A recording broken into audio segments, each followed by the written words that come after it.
Dans cette vidéo, on s'intéresse à l'exercice numéro 106, un MINPON PC de 2017, dans lequel on vous demande de caractériser une matrice M de projecteurs qui commute avec sa transposée.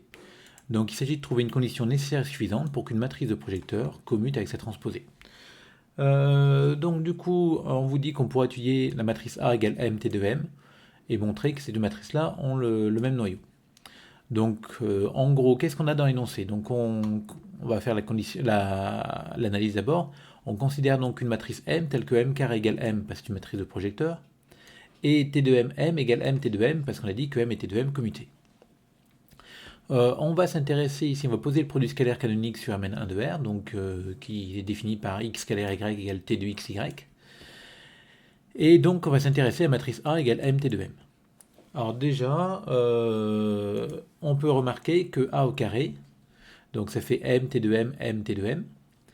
Comme M et T de M commutent, on peut regrouper les M ensemble, ça fera du M carré fois T de M le tout au carré. T de M le tout au carré, c'est la transposée de M carré. Et comme on a supposé que M carré est égal à M parce que M est une matrice de projecteur, M carré égale M, donc ça nous donne M fois T de M, et donc c'est égal à A. Donc du coup, automatiquement, on a déjà démontré que A est une matrice de projecteur. Ensuite, on va regarder T de A. Qu'est-ce que c'est que T de A ici, la transposée de A? Ben, c'est la transposée de M T de M. Et je vous rappelle que la transposée de AB, c'est transposée de B fois transposée de A. Donc c'est la transposée de T de M fois T de M. Et la transposée de la transposée, c'est l'identité. Donc ça fait M fois T de M. Donc c'est bien égal à A. Donc on a T de A égale A. Et c'est une des caractérisations qu'on a pour démontrer que A est une matrice de projection orthogonale. En effet, si on prend un X dans le noyau de A, alors pour démontrer que c'est la matrice d'une projection orthogonale, il faut prendre un élément dans le noyau de A, un élément dans l'image. Et on va essayer de démontrer que x scalaire y égale 0. Comme ça, on aura démontré que le noyau et l'image sont orthogonaux. Et du coup, on aura bien la matrice d'une projection orthogonale. Donc, on prend un élément dans l'image. Donc, l'image, ça veut dire que mon y va s'écrire sous la forme az. Et donc, quand je calcule y scalaire x, c'est t de y fois x. Mon y, c'est az. Donc, ça me fait t de z fois t de a x. Et t de a est égal à a.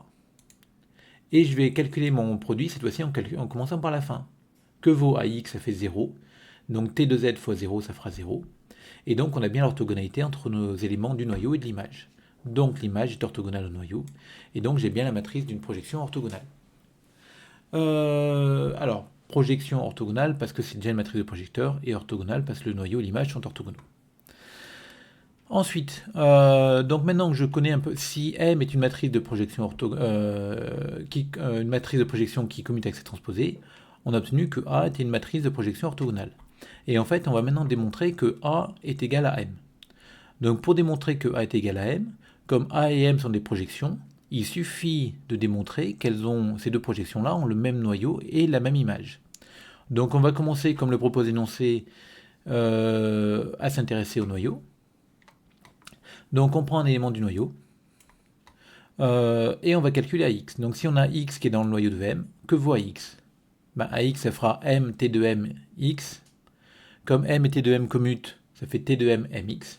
MX égale 0. Donc T de M fois 0 égale 0. Et donc X est parti en noyau de A. Réciproquement, si on prend un X dans le noyau de A, alors j'ai AX égale 0. Et donc là, il va être plus compliqué de remonter à mon MX.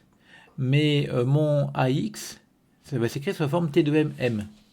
Et pour remonter à MX, mon idée, ça va être de multiplier à gauche par T de X, c'est-à-dire de calculer le produit scalaire de X et de AX. Et l'intérêt étant que ce produit scalaire-là, on sait qu'il va faire 0 parce que AX est égal à 0. Et quand on regarde ce qu'on a obtenu là, on a T de X, T de M. Donc ça, globalement, les deux premiers termes, ça peut être regroupé en écrivant que c'est T de MX et fois MX. Et donc en fait, c'est la norme de MX au carré, ou la norme que je considère ici, c'est la norme canoniquement, enfin la norme associée au produit scalaire. Et donc comme cette norme au carré est égale à 0, c'est-à-dire que la norme égale 0, et si la norme égale 0, comme l'hypothèse de séparation me dit que MX égale 0. Donc j'obtiens que X est dans le noyau de M. Alors c'est quelque chose qu'il faut avoir en tête. Quand vous avez des écritures avec des T de M, où M est une matrice, souvent le produit scalaire canonique peut vous arranger et peut vous permettre de faire apparaître des normes au carré en vous débrouillant bien. Donc c'est une idée qu'il faut vraiment avoir en tête. Là, comment remonter, j'ai t de m fois m, x égale 0, comment remonter à juste moins m? Eh ben, l'idée clé, ça va être ici de multiplier par t de x pour faire apparaître là quelque chose qui est sympathique, qui va s'écrire du coup comme un produit scalaire de mx fois lui-même. Bon, du coup, j'ai le noyau de A égale le noyau de m. Maintenant, il faut que je regarde les images. Donc, j'ai A égale m fois t de m. Donc, si quelque chose qui appartient à l'image de A, ça veut dire qu'il s'écrit AX. Donc, il va s'écrire aussi m t de mx. Donc, m fois t de mx. Et donc, ça appartient à l'image de m automatiquement. Donc, on a une première inclusion. Et le théorème du rang, qu'on va appliquer à A et à M, me dit que la dimension de l'image de A, c'est n moins la dimension du noyau de A, parce que A est une matrice de taille n. On ne l'avait pas dit au départ, mais n, on va dire que c'est la taille de la matrice. C'est aussi égal à n moins la dimension du noyau de M, parce qu'on a dit que les deux noyaux étaient égaux. Et le théorème du rang appliqué cette fois-ci à la matrice M me dit que c'est égal à la dimension de l'image de M. Donc du coup, l'image de M est égale à l'image de A, parce qu'on a une inclusion et l'égalité des dimensions. Donc du coup, comme indiqué, on a obtenu que M et A sont des projecteurs qui ont le même noyau, la même image. Du coup, M égale A. Et du coup, A est la matrice d'un projecteur, M est la matrice d'un projecteur orthogonal. Donc voilà ce qu'on a prouvé, que si M est une matrice de projecteurs qui commute avec sa transposée, alors M est la matrice d'un projecteur orthogonal. Réciproquement, si on suppose que M est la matrice d'un projecteur orthogonal, alors si on regarde la base de l'image de A, on va prendre une base orthonormée de l'image de A, une base orthonormée du noyau de A. C'est-à-dire de E0 de A pour le noyau et de E1 de A pour l'image.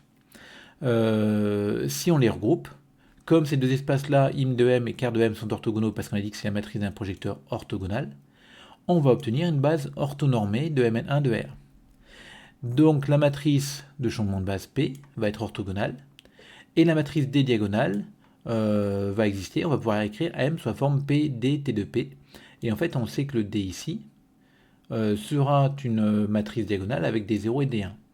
Alors, entre parenthèses, pour une matrice de projection, on a toujours l'écriture M égale P, D, P-1 avec D ne contenant que des 0 et des 1, parce qu'on sait que quand on a une projection, le noyau et l'image sont en somme sont supplémentaires, et en plus, le noyau c'est E0 de M, l'image c'est E1 de M, et donc comme ça, on aura que la dimension de 0 de M plus la dimension de E1 de M égale N, ce qui va nous permettre d'affirmer que M est diagonalisable.